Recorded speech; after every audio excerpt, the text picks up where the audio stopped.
May pinaplano mo kay Pogi Boy. Ano plano mo? Yung magagawa ko ng fake na puputo. Ito kasi pag tinigyan mo to, na ano to eh. Oo nga pala, no? Ay, imit ka. Oo nga, no? Ginawa namin kapon ngayon, no? Ay, malaki nakikita mo yan, malaki. Nakita ko.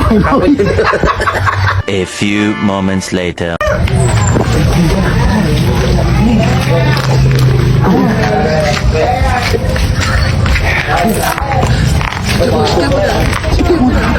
Sige mo na.